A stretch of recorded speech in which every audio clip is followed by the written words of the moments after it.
Bonjour, je suis Corinne, de Maman est debout. Dans cette série de vidéos, je vais vous parler du désenfantement, de son processus et des conséquences sur la santé des femmes et des enfants. Le désenfantement est un terme peu connu qui vient à interroger les curieux. Mais qu'est-ce que le désenfantement? Ce terme a été repris peu après le mot féminicide. Le féminicide est le meurtre d'une femme.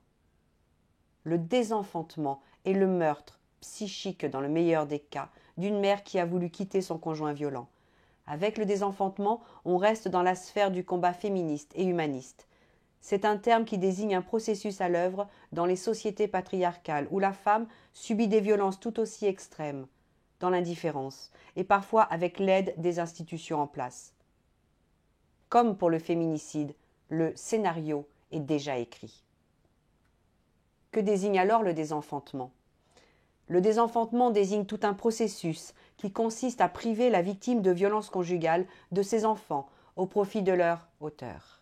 C'est l'appellation commune, mais on peut aussi considérer comme désenfantées les mères dont les enfants sont victimes de placements abusifs à la suite de violences conjugales dans le cadre de la poursuite du harcèlement moral après séparation. Dans le pire des cas, la mère désenfantée sera privée définitivement de son enfant de manière irréversible. C'est l'infanticide. On en voit assez régulièrement dans les médias. C'est le cas extrême qui choque suffisamment pour que l'on vienne en parler, et dans les médias, et sur les réseaux sociaux. Quand il ne nous tue pas, il nous désenfante. Un ex-conjoint violent n'est pas un bon père.